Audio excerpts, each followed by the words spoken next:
بسم اللہ الرحمن الرحیم۔ السلام علیکم ورحمۃ اللہ وبرکاتہ۔ قرض اور تنگ حالی سے نجات کی دعا۔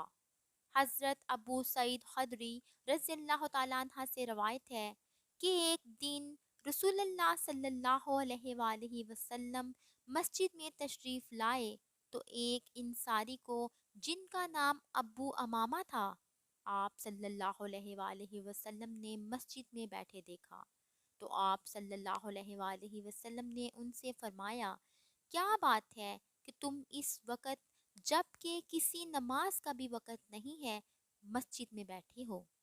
تو انہوں نے عرض کیا، حضرت محمد صلی اللہ علیہ وسلم، مجھ پر قرضوں کا بوجھ ہے اور فکروں نے مجھے گھیر رکھا ہے۔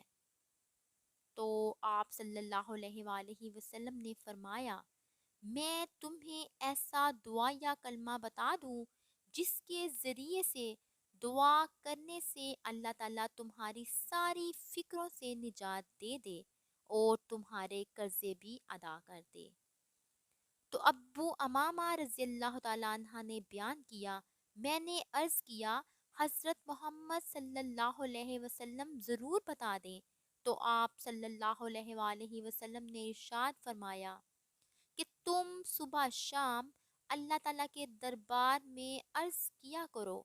وہ دعا کے کلمات یہ ہیں، اللہم انی اعوذ بکا من الہم والحزن واعوذ بکا من الحجز والکسل واعوذ بکا من الجبن والبخل واعوذ بکا من غلبۃ الدین وقہر الرجال۔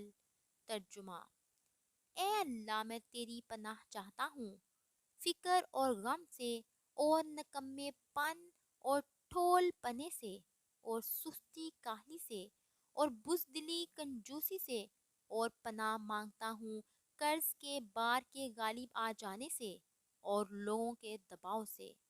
تو ابو امامہ رضی اللہ تعالیٰ عنہ عرض کرتے ہیں کہ میں نے رسول صلی اللہ علیہ وآلہ وسلم کی اس ہدایت پر عمل کیا اور اس دعا کو اپنا صبح شام کا معمول بنا لیا تو خدا کے فضل سے میری ساری فکریں ختم ہو گئیں اور میرا قرضہ بھی ادا ہو گیا۔ سبحان اللہ! آپ بھی اس دعا کو صبح شام پڑھنے کو اپنی زندگی کا حصہ بنا لیں تو انشاءاللہ تعالی آپ کی بھی ساری کی ساری فکریں ختم ہو جائیں گی اور قرضے بھی ادا ہو جائیں گے۔ اللہ تعالیٰ عمل کی توفیق عطا فرمائے۔ ویڈیو اچھی لگی ہو تو اسے لائک کریں، چینل پر نئے ہیں تو اسے سبسکرائب کریں اور کومنٹ میں اپنی رائے کا اظہار بھی ضرور کریں۔